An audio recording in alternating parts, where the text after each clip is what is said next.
ਗੱਲ ਅੱਜ ਅਸੀਂ ਜਰਮਨੀ ਸਟੱਡੀ ਵੀਜ਼ਾ ਦੀ ਕਰਨ ਜਾ ਰਹੇ ਹਾਂ। ਅੱਜ ਦੇ ਟਾਈਮ ਵਿੱਚ ਦੇਖੀਏ ਤਾਂ ਸਟੂਡੈਂਟਸ ਦਾ ਬਹੁਤ ਜ਼ਿਆਦਾ ਰੁਝਾਨ ਇੰਟਰਸਟ ਜੋ ਹੈ ਜਰਮਨੀ ਸਟੱਡੀ ਵੀਜ਼ਾ ਵੱਲ ਨਜ਼ਰ ਆ ਰਿਹਾ ਹੈ। ਵੀਜ਼ਾ ਦਾ ਸਕਸੈਸ ਰੇਟ ਵੀ ਦੇਖੀਏ ਉਹ ਵੀ ਚੰਗਾ ਜ਼ਰੂਰ ਜਾ ਰਿਹਾ ਹੈ। ਸੋ ਅੱਜ ਅਸੀਂ ਇਸੇ ਲਈ ਤੁਹਾਨੂੰ ਦੱਸਣ ਜਾ ਰਹੇ ਹਾਂ, ਅਗਰ ਤੁਸੀਂ ਜਰਮਨੀ ਸਟੱਡੀ ਵੀਜ਼ਾ ਲਈ ਅਪਲਾਈ ਕਰਨਾ ਹੈ, ਕਿਹੜੇ-ਕਿਹੜੇ ਚੰਗੇ ਕੋਰਸਿਸ, ਕਿਸ ਤਰ੍ਹਾਂ ਦੇ ਬੈਨੀਫਿਟਸ ਔਰ ਸਕਾਲਰਸ਼ਿਪਸ ਨੂੰ ਲੈ ਕੇ ਵੀ ਸਟੂਡੈਂਟਸ ਦੇ ਸਵਾਲ ਸਾਡੇ ਕੋਲ ਬਹੁਤ ਰਹਿੰਦੇ ਨੇ, ਉਸ ਬਾਰੇ ਵੀ ਤੁਹਾਨੂੰ ਜਾਣਕਾਰੀ ਦੇਵਾਂਗੇ। ਸਵਾਗਤ ਹੈ ਜੀ ਸਾਰਿਆਂ ਦਾ। ਮੈਂ ਹਾਂ ਹਰਜੋਤ ਕੌਰ। ਡਿਟੇਲ ਵਿੱਚ ਪੂਰੀ ਇਨਫੋਰਮੇਸ਼ਨ ਤੁਹਾਡੇ ਨਾਲ ਸਾਂਝੀ ਕਰਨਗੇ ਸਟੱਡੀਜ਼ ਕੇਅਰ ਅਬਰੋਡ ਤੋਂ ਚੰਡੀਗੜ੍ਹ ब्रांच हेड अनीता पंडवाल जी साडे नाल ने। बहुत बहुत स्वागत है जी। सत श्री अकाल। सत श्री अकाल जी। सो अनीता जी, पहला तो ये जरूर दसो कि जर्मनी स्टडी वीज़ा अज के टाइम में तुसीं किस तरह नाल देखते हो, स्टूडेंट्स लई कितना को बेनीफिशियल ऑप्शन है और स्टूडेंट्स का जिहड़ा इंटरस्ट हुण जर्मनी स्टडी वीज़ा वल वध रहा है, इस पिछे की रीजनस तुसीं देख रहे हो जी? अभी जो जहाँ पे सारे स्टूडेंट्स का जो एरिया ऑफ इंटरेस्ट था वो दूसरी कंट्रीज थी, तो इस टाइम पे जर्मनी बहुत ज़्यादा दिख रहा है कि students are preferring Germany. Reason मैं उसका ये बता देती हूँ क्योंकि जर्मनी में जो प्रोसेस है वो बहुत ज़्यादा स्मूथ प्रोसेस है।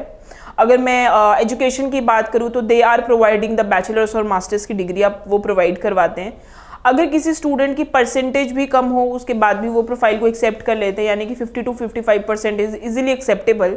अगर आईएलटीएस है 5.5 बैंड भी acceptable, there is no problem at all कि 5.5 बैंड पे भी student can get the visa even for the masters. अगर मैं मास्टर्स की बात करूँ, बहुत ही कम कंट्रीज ऐसी हैं जो कि मास्टर्स 5.5 बैंड के साथ देती है, but yes in Germany you will have that option.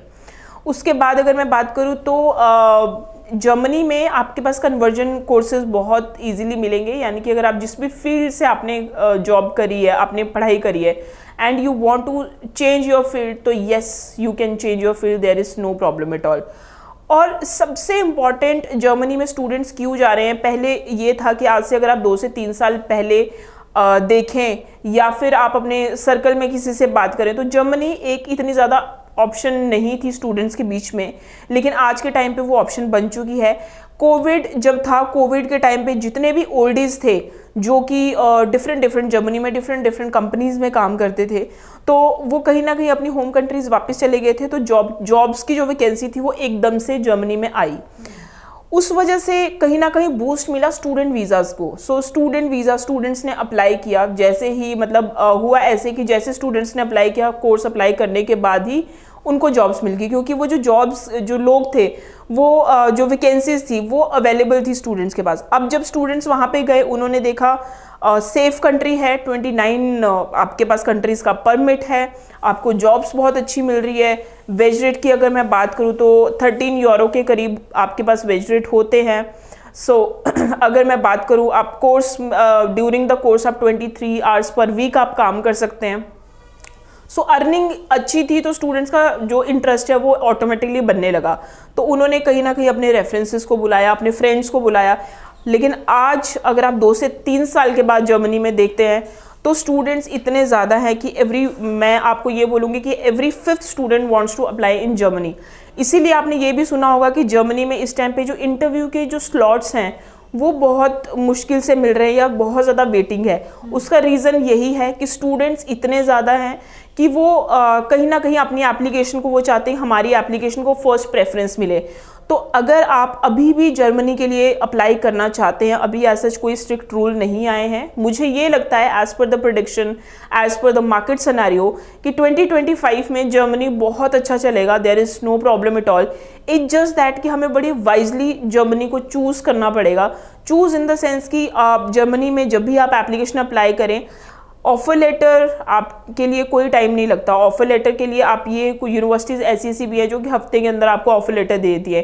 APS भी 15 से 20 दिन के अंदर एपीएस इस टाइम पे स्टूडेंट्स का आ रहा है, बिकॉज जैसे ही स्टूडेंट एप्लीकेशन अप्लाई करता है वैसे ही हम एपीएस करवा देते, तो again we can save the time.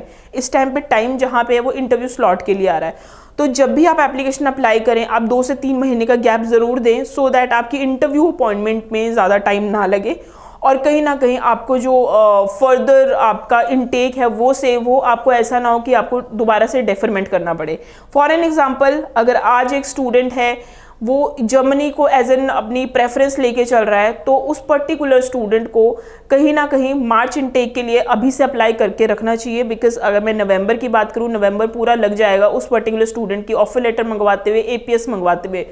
तो आज अगर हम उसकी वेट लिस्टिंग में डालेंगे एप्लीकेशन, तो दिसंबर जनवरी, बाय जनवरी और मे बी February तक उसकी अपॉइंटमेंट की डेट फिक्स होगी and then student can get the visa.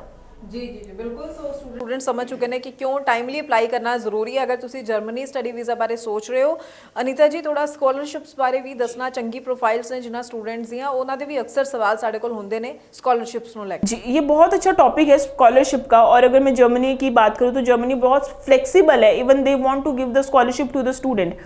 Germany में हम लोग टर्म यूज़ करते हैं डिस्काउंट, स्कॉलरशिप को डिस्काउंट कहा जाता है। सो येस, एकेडमिक पे तो वहाँ पे मिलता ही है स्कॉलरशिप। अगर किसी के परसेंटेज IELTS बहुत अच्छा है तो students are getting the scholarship. But उनको एक और चीज़ है जिसके बेसिस पे उनको स्कॉलरशिप मिलता है, बिकॉज जर्मनी में ऑप्शन होती है कि student can pay the minimum deposit रहता है 1000-1200 यूरो के करीब, और हाफ ईयर की जो फीस रहती है वो आपकी आगे वही साल की फीस से डिवाइड हो जाती है। और उसके बाद आपकी जो पर्टिकुलर, तो अगर कोई स्टूडेंट है वो 1 साल की फ़ीस पे करता है तो उस पर भी students are getting the discount, जिसको आप स्कॉलरशिप भी बोल सकते हो। तो जो उसको स्कॉलरशिप है वो 2 से 3 तरह की स्कॉलरशिप मिलती है, और at the end of the day student एक बहुत अच्छी स्कॉलरशिप है वो उसको हासिल कर सकता है, and they can go likewise. ठीक है, बिल्कुल। सो स्टूडेंट्स जो है ਤੁਸੀਂ ਕਿਸੇ ਵੀ ਤਰ੍ਹਾਂ ਦੀ ਹੋਰ ਇਨਫੋਰਮੇਸ਼ਨ ਚਾਹੁੰਦੇ ਹੋ ਰਿਗਾਰਡਿੰਗ ਜਰਮਨੀ ਸਟੱਡੀ ਵੀਜ਼ਾ ਤਾਂ ਜ਼ਰੂਰ ਜਿਹੜਾ ਨੰਬਰ ਡਿਸਪਲੇ ਇਸ ਉੱਪਰ ਕਾਲ ਕਰੋ। ਪੂਰੀ ਇਨਫੋਰਮੇਸ਼ਨ ਦੇ ਨਾਲ, ਸਹੀ ਇਨਫੋਰਮੇਸ਼ਨ ਦੇ ਨਾਲ ਕਮਿੰਗ ਇਨਟੇਕ ਦੇ ਵਿੱਚ ਹੀ ਅਪਲਾਈ ਕਰੋ। ਜਿਵੇਂ ਕਿ ਤੁਸੀਂ ਸਮਝ ਚੁੱਕੇ ਹੋ ਇੰਟਰਵਿਊ ਸਲੋਟਸ ਨੂੰ ਲੈ ਕੇ ਕਾਫੀ ਵੇਟਿੰਗ ਟਾਈਮ ਜੋ ਹੈ ਵਿੱਚ ਤੁਹਾਨੂੰ ਦੇਖਣਾ ਪਏਗਾ। ਸੋ ਇਸ ਲਈ ਟਾਈਮਲੀ ਅਪਲਾਈ ਕੀਤਾ ਹੋਏਗਾ ਤਾਂ ਟਾਈਮਲੀ ਤੁਹਾਡਾ ਪ੍ਰੋਸੈਸ ਜੋ ਹੈ ਪੂਰਾ ਕੰਪਲੀਟ ਹੋ ਸਕੇਗਾ। ਬਹੁਤ ਬਹੁਤ ਥੈਂਕਸ ਅਨੀਤਾ ਜੀ, ਪੂਰੀ ਇਨਫੋਰਮੇਸ਼ਨ ਸਟੂਡੈਂਟਸ ਨਾਲ ਸਾਂਝੀ ਕਰਨ ਦੇ ਲਈ। ਅੱਗੋਂ ਵੀ ਅਸੀਂ ਸਟੂਡੈਂਟਸ ਦੇ ਲਈ ਜ਼ਰੂਰ ਹੋਰ ਇਨਫੋਰਮੇਟਿਵ ਵੀਡੀਓਜ਼ ਲੈ ਕੇ ਆਉਂਦੇ ਰਵਾਂਗੇ। ਫਿਲਹਾਲ ਹੀ ਦਿਓ ਜੀ ਇਜਾਜ਼ਤ। Thank you so much. Thank you so much.